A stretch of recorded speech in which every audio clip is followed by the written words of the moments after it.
K J news India ವಾಹಿನಿಗೆ ಸ್ವಾಗತ ಸುಸ್ವಾಗತ. ಮುಖ್ಯಾಂಶಗಳು: ದಲಿತರ ಪರವಾಗಿ ಮಾರ್ಚ್ 6ರಂದು ಮಂಡಿಸಲಾಗುವ 2026 ಬಜೆಟ್ ಬರೀ ಘೋಷಣೆ ಬಜೆಟ್ ಆಗಿ ಉಳಿಯಬಾರದು. ಮುಖ್ಯಾಂಶಗಳು: ದಿನಾಂಕ 5/3/2026ರಂದು ಸಿರುಗುಪ್ಪ ತಾಲೂಕಿನ ಪ್ರವಾಸಿ ಮಂದಿರದಲ್ಲಿ ಡಿಎಚ್ಎಸ್ ಸಂಘಟನೆಯ ಕಾರ್ಯಕರ್ತರು ಪ್ರತಿಭಟನೆ ಹೋರಾಟ ನಡೆಸಿ ರಾಜ್ಯ ಸರ್ಕಾರದ ಮಾರ್ಚ್ 6ರಂದು ನಡೆಯಲಿರುವ ಬಜೆಟ್ನಲ್ಲಿ ದಲಿತರಿಗೆ ದುಡಿದು ಬದುಕಲು ಭೂಮಿ, ವಾಸಕ್ಕೆ ಮನೆ, ಗಂಗಾ ಕಲ್ಯಾಣ ಯೋಜನೆಯಲ್ಲಿ ಕೊಳವೆ ಬಾವಿ, ಸ್ಮಶಾನ ಭೂಮಿ, ಸ್ವಯಂ ಉದ್ಯೋಗ ಯೋಜನೆಯಲ್ಲಿ ಸಾಲ ಸೌಲಭ್ಯ ಮುಂತಾದವುಗಳಿಗೆ ಆದ್ಯತೆ ನೀಡಿ ಬಜೆಟ್ನಲ್ಲಿ ಅನುದಾನವನ್ನು ಹೆಚ್ಚಿನ ಪ್ರಮಾಣದಲ್ಲಿ ಒದಗಿಸಬೇಕೆಂದು ಒತ್ತಾಯಿಸಿ ಇಂದು ಸಿರುಗುಪ್ಪ ತಾಲೂಕಿನಲ್ಲಿ ಪ್ರತಿಭಟನೆ ನಡೆಸಿ ಮಾನ್ಯ ಶ್ರೀ ತಹಸೀಲ್ದಾರ್ ಮುಖಾಂತರ ಮಾನ್ಯ ಶ್ರೀ ಮುಖ್ಯಮಂತ್ರಿಗಳಿಗೆ ಮನವಿ ಪತ್ರವನ್ನು ಸಲ್ಲಿಸಲಾಯಿತು. ಇದೇ ಸಂದರ್ಭದಲ್ಲಿ ಪ್ರತಿಭಟನೆಯನ್ನು ಉದ್ದೇಶಿಸಿ ಮಾತನಾಡಿದ ಡಿಎಚ್ಎಸ್ ಸಂಘದ ಅಧ್ಯಕ್ಷರಾದ BL Eeranna, H B Obaleshappa, B Suresh, K Eeramma, M Hulappa ಹಾಗೂ ಎಚ್ ತಿಪ್ಪಯ್ಯ ಇವರುಗಳು ಮಾತನಾಡಿ ಕರ್ನಾಟಕ ಸರ್ಕಾರ ಮನವಿ ಪತ್ರವನ್ನು ಸಲ್ಲಿಸಿದರು. ಕೆಜೆ ಇಂಡಿಯಾ ವಾಹಿನಿ ವರದಿಗಾರರು. ಸಂಘದ ಹೋರಾಟಕ್ಕೆ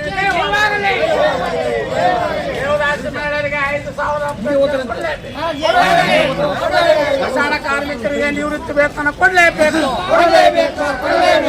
ನೀವು ಬಸಾಣ ಕಾರ್ಮಿಕರಿಗೆ ನಿವೃತ್ತಿ ವೇತನ ಕೊಡಲೇಬೇಕು. ಏನೇ ಬರಲಿ ಏನೇ ಬರಲಿ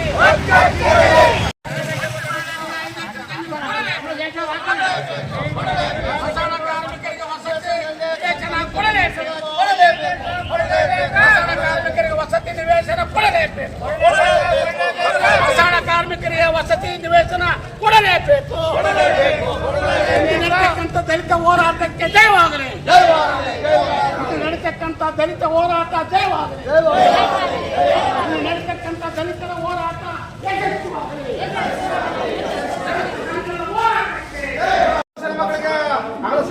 ಸಂಬಳ ಕೊಡ್ರಿ ಅವರಿಗೆ. ಸರ್ಕಾರ ಎಲ್ಲ ಅದ್ರ ಸೈನಿತ್ತಲ್ಲ, ಯಾಕೆ ಕೊಡಬಾರ್ದು?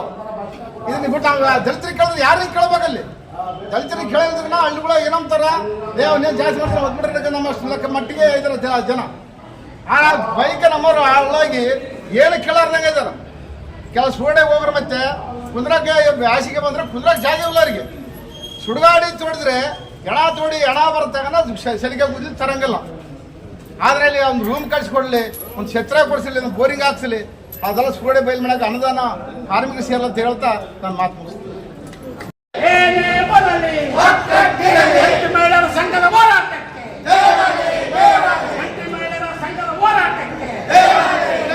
ಬಸಾಣ ಕಾರ್ಮಿಕರ ಸಂಘದ ಹೋರಾಟಕ್ಕೆ ಸಂಘದ ಹೋರಾಟಕ್ಕೆ ಬಸಾಣ ಕಾರ್ಮಿಕರ ಸಂಘದ ಹೋರಾಟಕ್ಕೆ ದಲಿತ ಸಂಘದ ಹೋರಾಟಕ್ಕೆ ದಲಿತರ ಸಂಘದ ಹೋರಾಟಕ್ಕೆ ಏನು ತಮ್ಮ ಬೇಡಿಕೆಗಳು ಅಲ್ಲಲ್ಲಿ ಪಂಚಾಯತ್ನಲ್ಲಿ ಈಗೊಂದು 2 ತಿಂಗಳ ಮುಂದೆ ಪಂಚಾಯತ್ನಲ್ಲಿ ಕೊಟ್ಟಿದ್ರು.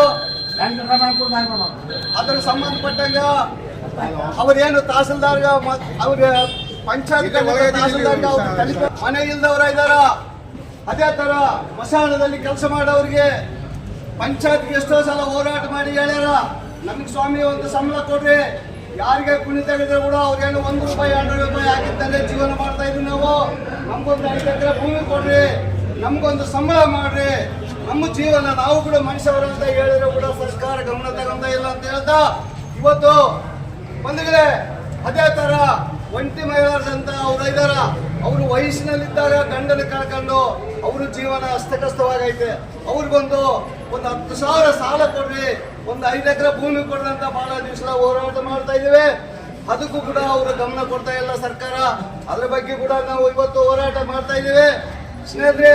ಇವತ್ತು ಯಾಕಂದ್ರೆ ನಾಳೆ ಬಜೆಟ್ ಅಧಿವೇಶನ ನಡೀತಿದೆ.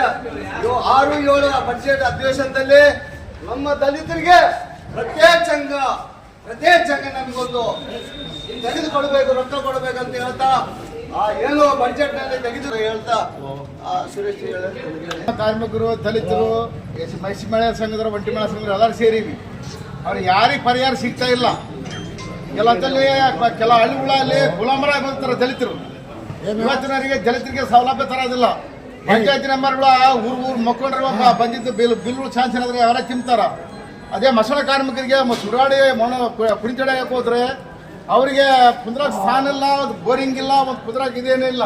ಒಂದು ಟ್ರಿಪ್ ವರ್ಷ ಹಾಕಿ 3 ಲಕ್ಷ ಗಟ್ಟಲೆ ಶಾನ್ಸನ್ ತಿಂತಾರ ಆ ಊರಿನ ಮುಖಂಡರು. ಅದು ಸೇರ್ಬೇಕಾಯ್ತು, ದಲಿತ ಕಾರ್ಮಿಕರಿಗೆ ಸೇರ್ಬೇಕಾಯ್ತು. ಅದು ದಲಿತ ಕಾರ್ಮಿಕರಿಗೆ ಮಸಳ ಕಾರ್ಮಿಕರಿಗೆ ಸೇರ್ಬೇಕಾಯ್ತು. ಅದು ಯಾರು ಸೇರ್ತಾರ ಅಲ್ಲಿ ಊರಿನ ಪಂಚಾಯತ್ ಮೆಂಬರ್ಗಳು ತಿಂತಾರ. ಅದನ್ನ ಯಾರಿಗನ್ನ ಗೊತ್ತೇನು ಕೇಳ್ರಿ. ಹಳ್ಳಿ ಜನಕ್ಕೆ ಯಾರಿಗನ್ನ ಇಷ್ಟೆಲ್ಲ ಅನ್ನದಂದ ದುರ್ಸಂದ ದುಡ್ಡು ಬಾಯಿ ಯಾರಿಗನ್ನ ಮಾಡ್ತಿದ್ರೆ ಅಂತ ಕೇಳ್ರಿ. ಇವತ್ತು ಮಸಳ ನೋಡಿದ್ರೆ ಸುಡಾಡಾಗ ಬೇಲಿ ಬೆಂಕ ಬೆಳೆದು ಕುಂದ್ರಾಗ ಜಾಗ ಇಲ್ಲ. ಮಸಳ ಕುಡಿತಿಯಾಗಿ ಹೋದಾರೇ ತೆಗಿಬೇಕದನ್ನ. ಒಬ್ಬೊಬ್ಬರು ಏಳ್ಸೊಂದು ಸತ್ತಾರು, ಯಾಕೆ ಸತ್ತಾರು. ಮನೆ ಕೊರೋನಾ ಬಂದಾಗ ಮನೆ ತಾಯಿ ಬೆಳೆ ಎಣ ಮುಟ್ಟಿಲ್ಲ, ನಮ್ಮ ಕಾರ್ಮಿಕರು ಎಣ ಮುಟ್ಟಿದ್ರು. ಅದನ್ನ ಅವ್ರು ಸಾವು ನಾವು ಇಲ್ದಾಗ ನೀವು ಊರು ಮುಖಂಡರಿದ್ದೀರಿ, ಮಸಳ ಕಾರ್ಮಿಕರಿದ್ರೆ ಬಂದು ತೆಗಿಲೇಬೇಕು ದಲಿತರ ಅಂತೇಳಿ. ಒಂದು ಸೇರ್ ಕಾಳಿಗೆ 24 ಗಂಟೆ ಕೆಲಸ ಮಾಡಿಸ್ಯಾರ ದಲಿತರನ್ನ. ಬಂಧುಗಳೇ, 24 ಗಂಟೆ ಕೆಲಸ ಮಾಡಿ ನಾನು ಕುರಿ ಕಾದೀನಿ, ದನ ಕಾದೀನಿ, ಎಂಡೆಗಸ ಎತ್ತಾಕಿ ದಲಿತರಿಗೆ ಎಂಡೆಗಸ ಎತ್ತಾಕೋದು, ಕಟ್ಟಿಗೆ ತರೋದು, ಮತ್ತು ಕಟ್ಟಿಗೆ ಎಲ್ಲಿವರೆಗೆ ಪಾಂಡಿವರೆಗೆ ತಗೊಂಡೋಗಿ ದಲಿತರನ್ನ ಈ ದೇಶದಲ್ಲಿ ಇವತ್ತು 75 ವರ್ಷ ಬಂದರೂ ಡಾಕ್ಟರ್ ಅಂಬೇಡ್ಕರ್ ಬರೆದಂತ ಸಂವಿಧಾನ ಶಿಲ್ಪಿ ಇವತ್ತು ನಡೀತಾ ಇಲ್ಲ. ಇವತ್ತು ಮೀಸಲಾತಿನಲ್ಲಿ ದಲಿತರಿಗಾಗಿ ಪ್ರತ್ಯೇಕ ಮೀಸಲಾತಿ ಕೊಡಬೇಕು. ಈ ದೇಶದಲ್ಲಿ ಇವತ್ತು ತ್ಯಾಗ ಮಾಡಿ ಈ ದೇಶಕ್ಕಾಗಿ ದುಡಿದಂತ ಅಂಬೇಡ್ಕರ್ ಬರೆದಿದ್ದು ನಡೀತಾ ಇಲ್ಲ. ನಾನು ಇದೇ ಊರು, ಇದೇ ಪಟ್ಟಣದಲ್ಲಿ ವಾಸ ಮಾಡ್ತಾ ಇದ್ದೀನಿ. ಇಲ್ಲಿ 21, 22 ವಾರ್ಡ್ ಇದೆ ಬಂಧುಗಳೇ. ಅಲ್ಲಿ ಶಾಲೆ ಕಟ್ಟಿಲ್ಲ. ಇವತ್ತು 4 ಸಾಲ 50 ವರ್ಷ ರಾಜಕೀಯ ಗೊತ್ತು ನನಗೆ ಈ ಊರಲ್ಲಿ. ಸಬ್ಜೆಕ್ಟಿವ್ ಬರ್ರಿ. ಇವತ್ತು ಅಲ್ಲಿ ಬಡ ಮಕ್ಕಳು ರೋಡ್ ತಡೋದು ಹೋಗ್ತಾರ. ಅಲ್ಲಿ ಒಂದು ಶಾಲೆ ಕಟ್ಟಿಲ್ಲ ಸಣ್ಣದು. ಆ ಮಕ್ಕಳು ರೋಡ್ ತಟ್ಟಾದು ಹೋಗುವಾಗ ಅಪಘಾತಗಳಾದ್ರೆ ಅವರು ತಂದೆ ತಾಯಿ ಕೆಲಸಕ್ಕೆ ಹೋಗಿರ್ತಾರ. ಇಲ್ಲಿ ಆದೋನ್ ರೋಡ್ನಲ್ಲಿ ಶಾಲೆಗೆ ಹೋಗ್ಬೇಕಂದ್ರೆ ಮಕ್ಕಳು ರೋಡ್ಗಳಲ್ಲಿ ಬಹಳ ಕಷ್ಟ ಐತೆ. ಇವತ್ತು ಪಬ್ಲಿಕ್ ಶೌಚಾಲಯ ಇದುವರೆಗೆ ಇವತ್ತು ಅಲ್ಲಿ ಹಳ್ಳ ಕೊಳ್ಳ ಬಿದ್ದು ಹೋಗ್ತಾ ಇದ್ದಾರೆ ಜನ. ಮಹಿಳೆಯರಿಗೆ ಪ್ರಾಣಕ್ಕಿಂತ ಮಾನ ಹೆಚ್ಚಂತ ಹೇಳ್ಯಾರ ದೊಡ್ಡವರು. ನಿಮ್ಮೆಲ್ಲರಿಗೆ ಹೃತ್ಪೂರ್ವಕ ಸ್ವಾಗತ ಹೇಳಿ ಇವತ್ತು ಒಬ್ಬರು ಎಲ್ಲ ಹಳ್ಳಿಯಿಂದ ಬಂದಿರುವಂತ ಎಲ್ಲ ನಮ್ಮ ಅಕ್ಕ ತಂಗಿಯರೇ, ನಮ್ಮ ಅಣ್ಣ ತಮ್ಮರೇ, ನಾವು ಇವತ್ತು ಇದು ಹೋರಾಟ ಏನು ಅಂದ್ಕೊಂಡೀವಿ ಅಂದ್ರೆ, ನಾವು 2 ತಿಂಗಳ ಕೆಳಗ ಎಲ್ಲ ಗ್ರಾಮ ಪಂಚಾಯತಿಗೆ ಮನೆಗಳಿಲ್ಲ. ನಮ್ಮ ಬಡ ಜನ ಒಬ್ಬ ತಾಯಿದಾಗ ಕೆಲವು ಮನೆಗಳ ಮಕ್ಕಂತಾರ, ಮದುವೆ ಆದಂತರ ಮಾತ್ರ ಮನೆ ಮಕ್ಕಂತಾರ, ಕೆಲವು ಮದುವೆ ಆಗಲಾರ್ದಾರ ಗುಡಿ ಗುಂಡಾಗ ಮಕ್ಕಂತಾರ. ಅಂತ ಪರಿಸ್ಥಿತಿ ನಮ್ಮ ದಲಿತರದ್ದು ಐತಿ. ಆದ್ರೆ ನಮಗೆ ಒಂದು ಜಾಗ ಕೊಡಕ್ ತಯಾರಿಲ್ಲ ಸರ್ಕಾರ. ನಾವು ಹಲವಾರು ಸಲ ಹೋರಾಟ ಮಾಡಿವಿ. ನಮಗೆ ಇಡೀ 25 ಪಂಚಾಯತಿ ಒಳಗ ನಾವು ಮನೆಗಳಿಗೆ ಜಾಗಗಳಿಗೆ ಅರ್ಜಿ ಹಾಕಿದ್ವಿ. ಆದ್ರೆ ಅರ್ಜಿ ಗ್ರಾಮ ಪಂಚಾಯತಿ ಅವರು ಏನು ಅರ್ಜಿಗಳು ಏನು ಕಳಿಸ್ಯಾರ ಅಂಬದು ಗೊತ್ತಿಲ್ಲ. ಇಲ್ಲಿವರೆಗೆ ಏನು ಅಲ್ಲೇ ಕಾಲಾಗ ಹಾಕಿಬೇಕಂದಾರ, ಏನು ಕಾಸು ಪುಟ್ಟಿಗೆ ಹಾಕ್ಯಾರಂತ ನಮ್ಗೆ ಯಾರಿಗೆ ಸಂಘದಲ್ಲಿ ಗಮನ ಇಲ್ಲ. ಅದು ಇಲ್ಲಿವರೆಗೆ ನಮ್ಗೆ ಏನು ವರದಿ ಪಟ್ಟಿಲ್ಲ ನಾವು. ಅದು ಒಂದು ಪಂಚಾಯತಿ ಒಳಗ ನಾವು ಯಾವ ಪಂಚಾಯತಿಗಳಿಗೆ ಅರ್ಜಿ ಹಾಕಿವಿ ಅಂತಂದು ತಹಸೀಲ್ದಾರ್ ಗಮನಕ್ಕೆ ಬಂದವ ಎಲ್ಲ ಗೊತ್ತಿಲ್ಲ. ಅದು ಮತ್ತೆ ಗ್ರಾಮ ಪಂಚಾಯತ್ 4 ಪಂಚಾಯತಿಗೆ ಹೋಗ್ಯಾವಾಗೆಲ್ಲ ಗೊತ್ತಿಲ್ಲ. ಎಣ್ಣಿನ ಇಲ್ಲ. ಬಹಳ ಜನ ಹಾಕಿವಿ. 25 ಪಂಚಾಯತ್ಯಾಗ ಜಾಗಗಳಿಗೆ ಅರ್ಜಿ ಹಾಕಿವಿ, ಭೂಮಿಗಳಿಗೆ ಅರ್ಜಿ ಹಾಕಿವಿ, ಬೋರ್ವೆಲ್ಗೆ ಅರ್ಜಿ ಹಾಕಿವಿ. ನಾವು ಬಡ ಜನ ಅವು ಏನಾಗ್ಯಾವ ಅಂತ ನಮ್ಗೆ ಹೇಳ್ಬೇಕು. ನಾವು ಒಂಟಿ ಮೇಳೆಯರಿಗೆ ಕೂಡ 5 ಎಕರೆ ಜಮೀನಿಗೆ ಕೊಡ್ಬೇಕಂತ 3 ವರ್ಷದಿಂದ ಹೋರಾಟ ಮಾಡ್ತೇವೆ. 6,000 ರೂಪಾಯಿ ಪಿಂಚಣಿ ಕೊಡ್ಬೇಕು. ಆದ್ರೆ ಒಂಟಿ ಮೇಳೆಯರು ಗಂಡ ಸತ್ತಾಗಿರ್ತಾನ, ಅವ್ರ ಜೀವನ ಮಾಡಕ್ಕ ಭಾರಿ ಕಷ್ಟ ಐತೆ. ಅದಲ್ಲದ್ರೆ ಬಹಳ 70-80 ವರ್ಷ ವಯಸ್ಸಾಗಿರ್ತಾವ. ಅವ್ರಿಗೆ ಮನ್ಯಾಗ ಮಕ್ಕಳು ಓಡ್ತಾ ಇಲ್ಲ. ಅವ್ರಿಗೆ ಗಂಡ ಸತ್ತಾಗಿದ್ಮೇಲೆ ಅವ್ರ ಮಕ್ಕಳು ಹೊರಗಾಕಿದ್ದಾರ. 70-80 ವರ್ಷ ಆದ್ಮೇಲೆ ನಾವೇನ್ ಕೇಳಿದ್ವಿ ಸರ್ಕಾರನ, ಪ್ರತಿಯೊಂದು ಗ್ರಾಮ ಪಂಚಾಯತಿಗೆ ಉಗ್ರ ಆಶ್ರಮ ತೆಗಿಬೇಕು. ಆ ಉಗ್ರ ಆಶ್ರಮದಾಗ ಆ 80 ವರ್ಷ ವಯಸ್ಸಾದವರಿಗೆ ಊಟ ಕೊಡಬೇಕಂತ ನಾವು ಸರ್ಕಾರಕ್ಕೆ ಮನವರಿಕೆ ಮಾಡಿದ್ವಿ. ಆದ್ರೆ ಹೋರಾಟ ಮಾಡಿವಿ, ಸರ್ಕಾರಕ್ಕೆ ಮನವಿ ಪತ್ರ ಕೊಟ್ಟಿವಿ. 5 ತಿಂಗಳು 3 ದಿನ ನಾವು ಬೆಂಗಳೂರಾಗ ಮಲಿಕೆಂದ್ವಿ, ಹಗಲಿ ರಾತ್ರಿ ಹೋರಾಟ ಮಾಡಿವಿ. ಮಲ್ಲೆ ರಾಜ ಸಮಾವೇಶ ಮಾಡಿವಿ ಒಂಟಿ ಮಹಿಳೆಯರ್ದು. ಅವ್ರು ಅಲ್ಲಿ ಕೂಡ ಒಂದು ಮಹಿಳೆ ಮಕ್ಕಳ ಕಲ್ಯಾಣ ಇಲಾಖೆಗೆ ನಾವು ಒಂದು ವರದಿ ಕೊಟ್ಟಿವಿ. ಅದಲ್ಲದ್ರೆ ದೇವದಾಸಿ ಮಹಿಳೆಯರು ಏನಿದೀವಲ್ಲ ನಾವು 20 ವರ್ಷದಿಂದ ಹೋರಾಟ ಮಾಡ್ಕೊಂತ ಬಂದಿವಿ. ಆದ್ರೆ ಸರ್ಕಾರ 3 ತಲೆಮಾರು ಸರಿ ಆಗೈತೆ ಹೊರತಾಗಿ ಅದಕ್ಕೆ ನಾವು ಸ್ವಾಗತ ಮಾಡಿವಿ. ನಮಗೆ ಇನ್ನ ಓದೊಂದು ಭೂಮಿ ಸಿಕ್ಕಿಲ್ಲ. ನಾವು 10,000 ಸಂಬಳ ಕೊಡ್ಬೇಕಂತ ಕೇಳಿವಿ. ಒಂದು 1500 ಕೊಡೋದು, 500 ರೂಪಾಯಿ ಮಾತ್ರ ಸರ್ಕಾರ ಏರ್ಸ್ಯಾರ. ಇನ್ನು ನಾವು ಓದೋದು ನಮಗೆ ಪಿಂಚಣಿ ಬಂದಿಲ್ಲ, ನಮಗೆ ಭೂಮಿ ಸಿಕ್ಕಿಲ್ಲ, ನಮ್ಮ ಮಕ್ಕಳಿಗೆ ಏನು ಸೌಲಭ್ಯ ಸಿಕ್ಕಿಲ್ಲ. ಅದೇ ರೀತಿ ಮಸಾಲ ಕಾರ್ಮಿಕರು ಏನಿದಾರಲ್ಲ, ಮಸಾಲ ಕುಡಿ ತೆಗೆಯೋರು ನಾವೇ, ದಲಿತರು ನಾವೇ, ಎಲ್ಲ ಮಾಡೋರು ನಾವೇ. ನಮ್ಮರು ಒಂದು ಗ್ರಾಮ ಪಂಚಾಯತಿಗೆ ಒಬ್ಬ ಮಂಚರ್ನ ಸರ್ಕಾರದಿಂದ ನೇಮಕ ಮಾಡ್ರಿ ಅಂತ ನಾವು 10 ವರ್ಷ ಆಯ್ತು ಹೋರಾಟ ಮಾಡಕ್ಕ ಸರ್ಕಾರಕ್ಕ.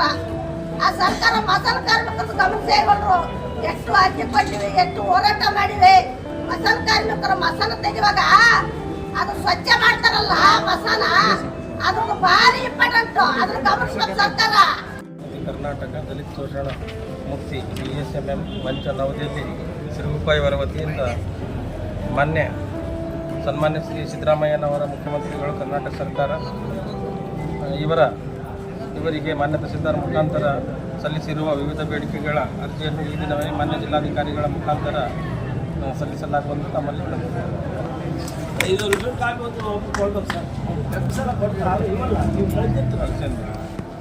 ಮೊನ್ನೆ ಕೊಡ್ತೀವಿ, ಅದನ್ನು ಕೊಟ್ಟಿಲ್ಲ. ನಮಗೇನು ಮಾಹಿತಿ ಕೊಟ್ಟಿಲ್ಲ. ಪಂಚಾಯತಿ ಕೊಟ್ಟಿರೋ ಪಂಚಾಯತಿಗೆ ಕೊಟ್ಟಿರೋ ಪಂಚಾಯತಿಗೆ ಇದಾವೆ.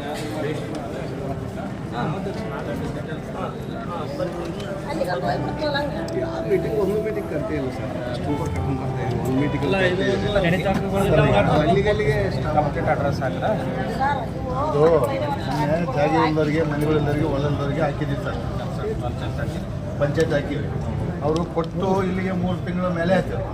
ಅವರು ಏನಂತ ಇನ್ಫಾರ್ಮೇಶನ್ ಒಳ್ಳೆ ನಮಗೆ ಕೊಡ್ತಾ ಇಲ್ಲ, ಹೇಳ್ತಾ ಇಲ್ಲ.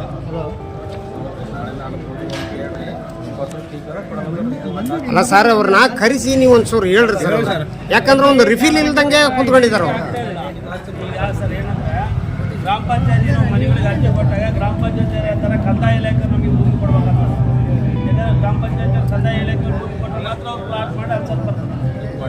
ಬಂದಿನ ಚರ್ಚೆ ಮಾಡಿದ್ರೆ ಗೊತ್ತಾಗುತ್ತೆ. ಅದಕ್ಕೆ ಇವತ್ತೆಲ್ಲ ತಗೊಂಡ್ಬಂದಿವಿ ಸರ್. ಕೊಡೋದು ಕೊಡ್ರಿ, ನಾಳೆ ಇದು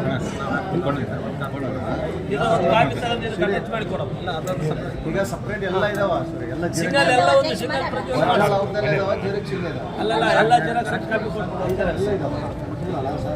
ಸಲ್ಲಿಸಿದರು. ಕೆಜೆಎಸ್ ಇಂಡಿಯಾ ವಾಹಿನಿ ವರದಿಗಾರರು ವಿ ಗುರುಸ್ವಾಮಿ ಸಿರುಗುಪ್ಪ. ಈ ಚಾನೆಲ್ ಅನ್ನು ಸಬ್ಸ್ಕ್ರೈಬ್ ಮಾಡಿ ಮತ್ತು ಪಕ್ಕದಲ್ಲಿರುವ ಬೆಲ್ ಬಟನ್